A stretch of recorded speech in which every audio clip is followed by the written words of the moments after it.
সুপ্রিয় শিক্ষার্থী, প্রিয় ভিউয়ার্স, হাজী লাল মিয়া সিটি কলেজ গোপালগঞ্জের পক্ষ থেকে ও আইসিটি কেয়ার চ্যানেলের পক্ষ থেকে তোমাদেরকে জানাই আন্তরিক শুভেচ্ছা ও অভিনন্দন।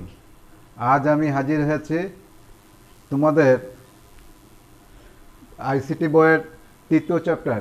আর এই তৃতীয় চ্যাপ্টারটা হলো আমাদের তৃতীয় চ্যাপ্টারের নাম্বার সিস্টেমে, অর্থাৎ ফার্স্ট এপিসোডের সংখ্যা পদ্ধতির রূপান্তরের উপরে। তা ক্লাস শুরুর আগে আমি আমার পরিচয় দিতে চাই।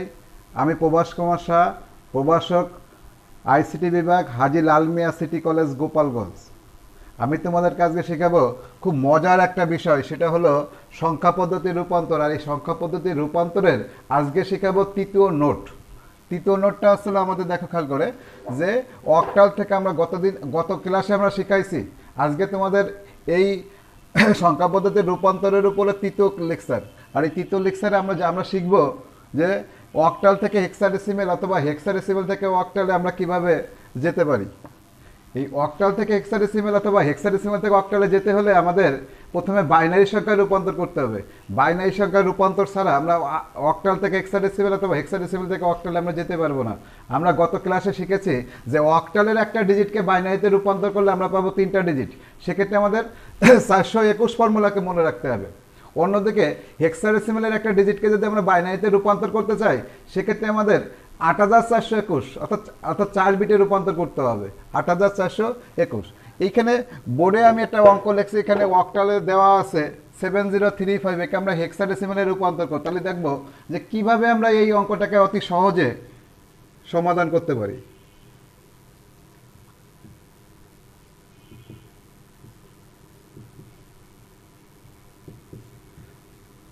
তাহলে আমরা জানি যে এই অঙ্কটা আসলে কি আমাদের অক্টালের প্রত্যেকটা ডিজিট, দ্যাট মিনস আমাদের এখানে আছে 7 0 3 5। এই অক্টালের একটা ডিজিটকে যদি আমরা বাইনারিতে রূপান্তর করি, সেক্ষেত্রে আমরা প্রত্যেকটা ডিজিটকে আমরা 3টা ডিজিটে রূপান্তর করি। অর্থাৎ সেক্ষেত্রে আমাদের মনে রাখতে হবে 421 ফর্মুলা, অর্থাৎ 4 to 1 অথবা 1 to 4।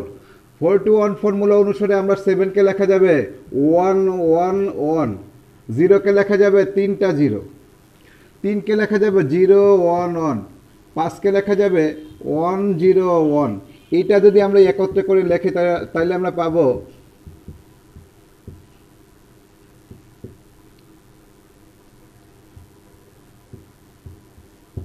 প্রিয় শিক্ষার্থী, অর্থাৎ 7035 এই অক্টালের এই সংখ্যাকে যদি আমরা বাইনারিতে রূপান্তর করি তাহলে পাবো আমরা এটা।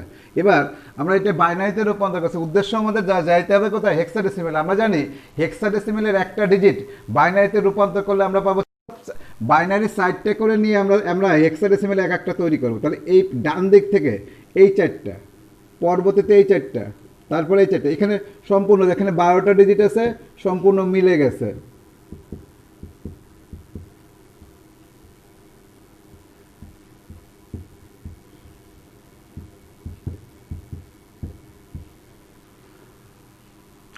তাহলে আমরা জানি হেক্সাডেসিমেলে একটা ডিজিটকে বাইনারিতে রূপান্তর করলে আমরা 4টে ডিজিটে প্রকাশ করব। অর্থাৎ সেক্ষেত্রে আমরা পাবো 8421 ফর্মুলা। এই 8421 ফর্মুলা অনুসারে আমরা এইখান থেকে প্রত্যেকটাকে আমরা 4 ডিজিটে ডিভাইডেড করছি। এবার আমাদের এইটা যদি একসঙ্গে করে লিখি 8 আর 4 12 আর 2 14, অর্থাৎ হেক্সাডেসিমেল 14কে চেনে না, ও চেনে কাকে?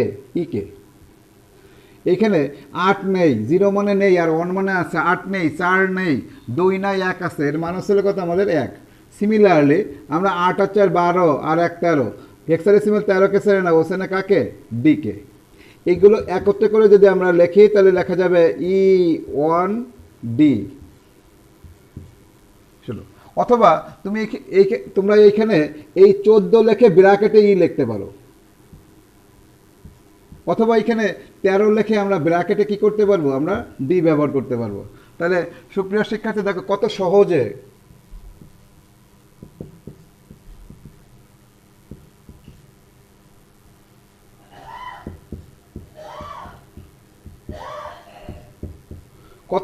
আমরা অক্টাল থেকে হেক্সাডেসিমেলে আমরা যেতে পারি। খুব মজার জিনিস, তাই না?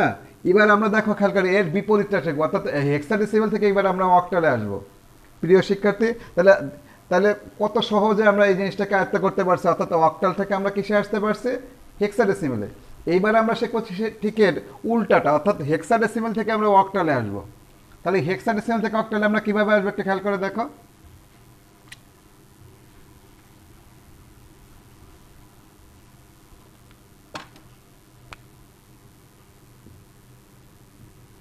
এখানে হেক্সাডেসিমেলের একটা ডিজিট আছে, সে ধরে নাও আমরা A7 বি বি, এই সংখ্যাকে যদি আমরা অক্টালে রূপান্তর করি তাহলে লেখা আমাদের এই সংখ্যাকে আমরা অক্টালে যেতে হবে। তাহলে আমরা প্রথমে আমরা এই সংখ্যাগুলো আসলে কিসে, হেক্সাডেসিমেলের। আমরা জানি হেক্সাডেসিমেলের প্রত্যেকটা ডিজিটকে যদি আমরা বাইনারিতে রূপান্তর করি সেক্ষেত্রে আমরা 4টে ডিজিটে প্রকাশ করতে পারবো। অর্থাৎ আমরা জানি হেক্সাডেসিমেলের প্রত্যেকটা ডিজিট বাইনারিতে রূপান্তর করলে আমরা 4টে ডিজিট পাবো, A7B।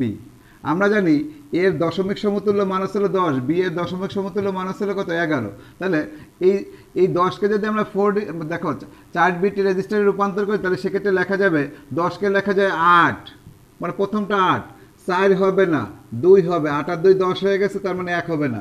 সিমিলারলি আমরা যদি 7কে যদি আমরা 4 বিটে রূপান্তর করি তাহলে লেখা যাবে এখানে 8 হবে না, 4 হবে, 2 হবে, 1 হবে, 4 আর 2 6 আর 1 7।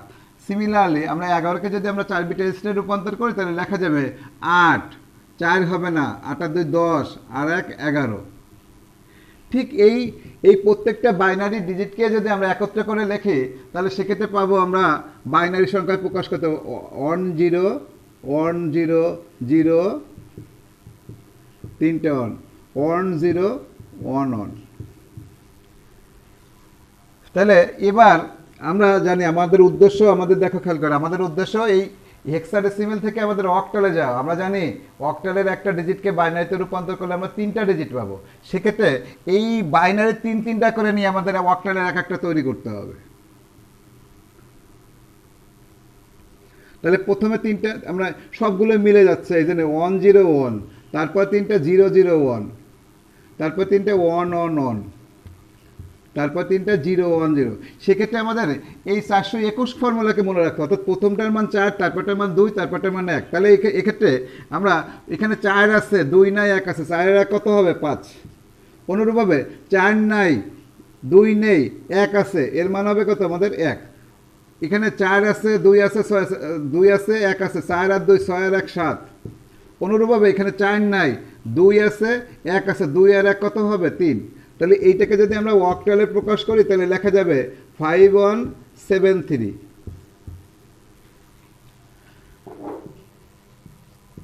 সুতরাং আমরা কি পাচ্ছি, A7B, এটা হেক্সাডেসিমেল আছে। আমরা যদি অক্টালে যাই তাহলে লেখা যাবে 5173।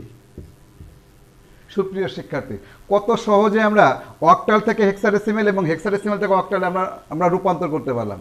ঠিক এগুলো ছিল পূর্ণ সংখ্যা। এই অক্টাল এবং হেক্সাডেসিমেল সংখ্যাগুলোর আছে কি আমাদের পূর্ণ সংখ্যায়। আমরা একটু ফ্র্যাকশনের দিকে যাব, অর্থাৎ ভগ্নাংশ সংখ্যাকে কিভাবে রূপান্তর করা যায় সেদিকে খেয়াল করব।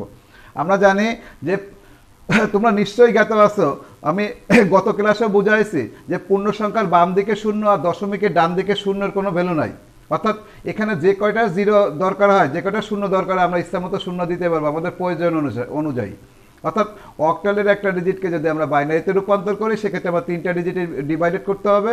আর হেক্সাডেসিমেল একটা ডিজিটকে যদি বাইনারিতে রূপান্তর করি তাহলে সেক্ষেত্রে আমাদের 4টে ডিজিটে রূপান্তর করতে হবে। অনুরূপভাবে বাইনারি 4টা মিলালে হেক্সাডেসিমেলের একটা হবে, অক্টালের 3টা মিলালে আমাদের বাইনারি 3টা মিলালে অক্টালের একটা ডিজিট পাবো।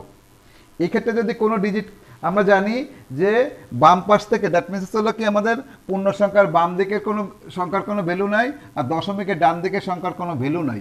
সেই সুবাদে আমাদের যে কয়টা 0 দরকার হবে আমরা ডান দিকে বা বাম দিকে নিতে পারবো।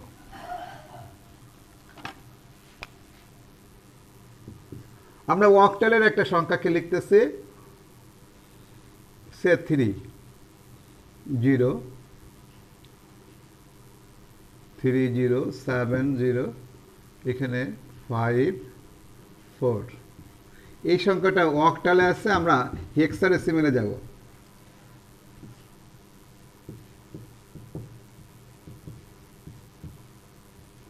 প্রিয় শিক্ষার্থী, এখানে দশমিক সংশ্লিষ্ট 5টা ডিজিটকেই আমরা সেপারেশন করলে আমরা লিখতে পারবো 307.54। এবারে আমরা জানি যে অক্টালের একটা ডিজিটকে যদি আমরা বাইনারিতে রূপান্তর করি সেক্ষেত্রে আমরা 3টা ডিজিটে ডিভাইডেড করতে হবে। তাহলে সেক্ষেত্রে আমাদের 421 ফর্মুলাকে মনে রাখতে, সেই 421 ফর্মুলা অনুসারে 3কে লেখা যাবে, এখানে 4 হবে না, 2 হবে, 1 হবে। 0কে লেখা যাবে 3টা 0। অনুরূপভাবে 7কে লেখা যাবে 3টা 1। 4 আর 2 6 আর 1 7। 5কে লেখা যাবে 4, 2 হবে না, 1 হবে, 4 আর 1 5। অনুরূপভাবে 4কে লেখা যাবে প্রথমটা 4, 2 হবে না, 1 হবে না। প্রিয় শিক্ষার্থী, এইখানে আমাদের যে বিষয়টা বুঝতে হবে যে আমরা জানি যে এইটা বাইনারিতে রূপান্তর করছে, তবে এটাকে যখন বাইনারি সংখ্যায় আমরা প্রকাশ করতে যাব তখন আমাদের পূর্ণ সংখ্যার বাম দিকে 0 এবং দশমিকের ডান দিকে 0কে লিখবো না। তাহলে কি লেখা যাবে দেখো খেয়াল করে, 1 1 3টা 0 1 0 1 দশমিক। এইখানে দেখো, এখানে মোট 3 3 9টা হয়েছে। তো আমরা এখানে দেখো খেয়াল করে, এখানে বাম পাশে 0 থাকার, পূর্ণ সংখ্যার বাম পাশে 0 থাকার জন্য 0কে আমরা লিখবো না। অনুরূপভাবে আমরা দশমিকের ক্ষেত্রে যদি আমাদের ডান পাশে 0 থাকে, তার মানে লেখা যায় 1 0 1 1। এই ডান দিকে দুটো শূন্য থাকার কারণে আমরা এই ডান দিকে শূন্যকে আমরা লিখবো না। তাহলে এইটাকে কেবলমাত্র আমরা অক্টাল থেকে বাইনারিতে রূপান্তর করছি বা অক্টাল থেকে আমরা বাইনারিতে প্রকাশ করছি। ঠিক এই বাইনারি সংখ্যা থেকে আমাদের উদ্দেশ্য যেতে হবে কোথায়, হেক্সাডেসিমেল। আমরা অক্টাল থেকে হেক্সাডেসিমেল সরাসরি যাওয়া যায় না, একে বাইনারিতে রূপান্তর করতে হবে, তারপর আমরা যাব। এবার বাইনারি সংখ্যা থেকে আমরা জানি হেক্সাডেসিমেলের একটা ডিজিট বাইনারিতে রূপান্তর করলে আমরা 4টা ডিজিট পাবো। সেক্ষেত্রে আমাদের এই 8421 ফর্মুলাকে স্মরণ রাখতে হবে, 8421। অনুরূপভাবে আমরা এই পূর্ণ সংখ্যার ডান দিক থেকে আমরা 4-4টে করে ডিজিট নিব, এই 4টা, এই 4টা। আর দশমিকের বাম দিক থেকে এখানে এই 4টা। তাহলে লিখলে আমরা লিখতে পারবো 1 1 0 0 0 3টা 1 দশমিক 1 0 1 1। এবার আমাদের যেটা মনে রাখতে হবে সেটা হচ্ছে কি 8421 ফর্মুলা অনুসারে এখানে 8 4 2 1, তার মানে প্রথমটার মান 8, তারপরটার মান 4, তারপরটার মান 2, তারপরটার মান 1। তার মানে 8 আছে, 4 আছে, 8 আর 4 কত, 12। এখানে 12 লিখে ব্র্যাকেটে আমরা দেখো হেক্সাডেসিমেল 12কে চেনে না, ওখানে কাকে, সিকে। অনুরূপভাবে এখানে 8 নাই, 4 আছে, 2 আছে, 1 আছে, 4 আর 2 6 আর 1 7। তারপরে এখানে 1 0 1 1 অর্থাৎ 8 আছে, 4 নাই, 2 আছে, 1 আছে, 8 আর 2 10 আর 1 11। হেক্সাডেসিমেল এই 11কে চেনে না, ওখানে কাকে, বিকে। সুপ্রিয় শিক্ষার্থী, এইবার এই হেক্সাডেসিমেলের এই ডিজিটগুলোকে সুন্দর করে যদি আমরা লিখি তাহলে আমরা হেক্সাডেসিমেলে প্রকাশ করতে পারবো।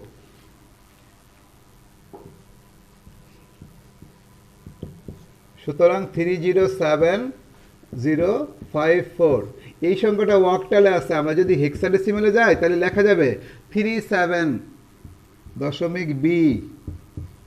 এইটা খুব মজা, তাই না? দেখো আমরা জানবো, আমাদের সবসময় জানি আমরা এই অক্টাল থেকে হেক্সাডেসিমেল এবং হেক্সাডেসিমেল থেকে অক্টালের বেলা আমাদের একটা জিনিস স্মরণ রাখতে হবে, সেটা আসলে কি, অক্টালের একটা ডিজিট বাইনারিতে রূপান্তর করলে আমরা 3টা ডিজিট পাবো। সেক্ষেত্রে আমাদের 421 ফর্মুলাকে মনে রাখতে হবে। আর হেক্সাডেসিমেলের একটা ডিজিট বাইনারিতে যদি রূপান্তর করি সেক্ষেত্রে আমাদের 8421 ফর্মুলাকে মনে রাখতে হবে, অর্থাৎ 4টা ডিজিটের প্রকাশ করতে হবে। এবার এরই বিপরীত আরেকটা, অর্থাৎ দ্যাট মিনস হলো আমরা অক্টাল থেকে হেক্সাডেসিমেলে গেছি। এবার হেক্সাডেসিমেল থেকে অক্টালের একটা সংখ্যাকে আমরা রূপান্তর করলে আমাদের এই নোট 3-র কাজগুলো শেষ হবে।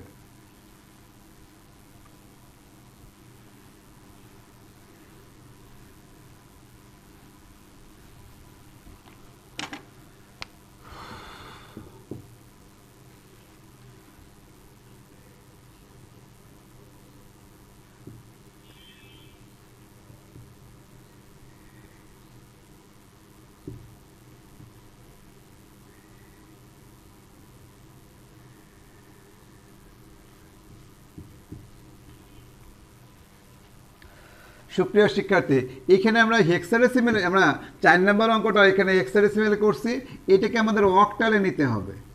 অক্টালে নিব, তাহলে এখানে আমাদের আছে 3E.BC। এটা হেক্সাডেসিমেলের এই দশমিক সংশ্লিষ্ট সংখ্যা। এই দশমিক সংশ্লিষ্ট সংখ্যাকে যদি আমরা অক্টালে যেতে হয় আগে আমাদের বাইনারিতে রূপান্তর করতে হবে। তাহলে এখানে ডিজিট আছে কয়টা দেখো, 3E.BC। এই 3E প্রত্যেকটাকে লেখার জন্য আমরা সেপারেশন করব। আমরা জানি ইর মান কত, 14। অনুরূপভাবে বির মান কত, 11। অনুরূপভাবে সির মান কত 12। এবার দেখো আমরা জানি হেক্সাডেসিমেলের প্রত্যেকটা ডিজিটকে বাইনারিতে রূপান্তর করলে আমরা এখানে 4টা ডিজিটই লিখতে পারবো, আর ওই 4টা ডিজিট আছে লোকে 8421 ফর্মুলা অনুসারে আমরা দেখো 3কে যদি আমরা 4 বিট রেজিস্টারে রূপান্তর করি তাহলে লেখা যাবে এখানে 8 হবে না, 4 হবে না, 2 হবে, 1 হবে, অর্থাৎ 2 আর 1 3। অনুরূপভাবে যদি কে যদি আমরা বাইনারিতে রূপান্তর করি তাহলে তাকে 4 বিট রেজিস্টারে রূপান্তর করা যাবে। সেক্ষেত্রে আমরা লিখবো 8421 ফর্মুলা অনুসারে 14কে লেখা যাবে 8 হবে, 4 হবে, 2 হবে, 1 হবে না। 11কে লেখা যাবে 8, 4 হবে না, 8 আর 2 10 আর 1 11। 12কে লেখা যাবে 8 আর 4 12, 2 হবে না, 1 হবে না। এইবার আমরা নিশ্চয়ই জ্ঞাত আছে যে পূর্ণ সংখ্যার বাম দিকে শূন্য, দশমিকের ডান দিকে শূন্যর কোনো ভ্যালু নাই। সেই সুবাদে আমরা এই সংখ্যাটাকে যদি আমরা বাইনারি সংখ্যায় রূপান্তর করতে চাই তাহলে লেখা যাবে 1 1, 3টে 1 0, দশমিক 1 0 1 1। এটা দেখো এখানে বাইনারিতে রূপান্তর করার পর এখানে পূর্ণ সংখ্যার বাম দিকে 2টা 0 আছে, এই দুটোকে লিখবো না, বাকিগুলো লিখছি। অনুরূপভাবে দশমিকের ডান দিকে এই জিরোগুলো আছে, এটাকে আমরা লিখবো না, বাকিগুলোকে লেখা হয়েছে। এবার আমরা জানি আমরা যাব কোথায়, অক্টালে। আমরা কোথায় যাব, অক্টালে। সেই সুবাদে আমরা জানি অক্টালে যেতে হলে আমাদের দেখো বাইনারি, আমরা জানি অক্টালের একটা ডিজিটকে বাইনারিতে রূপান্তর করলে আমরা 3টা ডিজিট পাবো। সেই সুবাদে আমরা এই 3টা করে আমরা নিয়ে এক একটা অক্টাল তৈরি করব। 1 1 1, 1 1 0, দশমিক 1 0 1, 1 1 1। এবার আমাদের মনে রাখতে হবে যে অক্টালের একটা ডিজিট বাইনারিতে রূপান্তর করলে আমরা 3টা ডিজিট পাবো। সেক্ষেত্রে বাইনারির 3টা ডিজিট মিলালে আমরা কি পাবো, আমরা অক্টালের একটা পাবো। সেটা আমাকে স্মরণ করতে হবে এইভাবে, এই 421 ফর্মুলা অনুসারে আমরা লেখা যাবে। এটা দেখো ক্যালকুলেটর 3টা 1 আছে, তাহলে 4 আছে, 2 আছে, 1 আছে, আমরা এর মান হবে 7। এখানে 4, প্রথমটার মান 4, তারপরটার মান 2, তারপরটার মান 1, তার মানে এখানে 4 আছে 2 আছে, দুটো যোগ করলে হবে কত 6। এখানে 4 আছে, 2 নাই, 1 আছে, 4 আর 1 কত হবে 5। এখানে দেখো 4 আছে, 2 আছে, 1 আছে, তার মানে কি 4 আর 2 6 আর 1 7। এটা একত্রে করে লিখলে আমরা অক্টালে ডিজিট পেয়ে যাব, অক্টাল সংখ্যা প্রকাশ করতে পারবো। সুতরাং এটাকে যদি আমরা লিখি তাহলে লেখা যাবে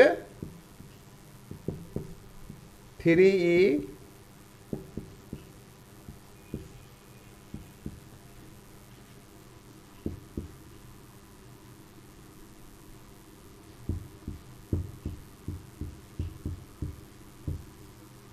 আমরা কত সহজে এই রূপান্তরগুলোকে আমরা শেষ করতে পারছি। প্রিয় শিক্ষার্থী, প্রত্যেকটা রূপান্তরই, প্রত্যেকটি অঙ্কই আমরা খুব মজা করে আনন্দের সাথে শিখব। সুপ্রিয় শিক্ষার্থী, আমাদের নেক্সট ক্লাস আমরা আজকে শিখেছি এগুলোকে সংখ্যা পদ্ধতির রূপান্তর, আজকে আমাদের শেষ হলো। পরবর্তী ক্লাসে আমরা পাবো 1-এর পরিপূরক ও 2-এর পরিপূরক, ones complements and twos complement. এইটা আজকের এই ক্লাসটা আছে তোমাদের 6ষ্ঠ ক্লাস, অর্থাৎ দ্যাট মিনস হচ্ছে তোমাদের 3য় চ্যাপ্টারের 6th ক্লাস। এই 6তম ক্লাসে আমরা শিখছি সংখ্যা পদ্ধতির রূপান্তর। প্রিয় শিক্ষার্থী, পরবর্তী ক্লাসের অপেক্ষা থাকবো, এবং সেই পর্যন্ত তোমাদের সবার প্রতি রইল আমার শুভকামনা। তোমরা ভালো থাকো, বাসায় থেকো। ধন্যবাদ।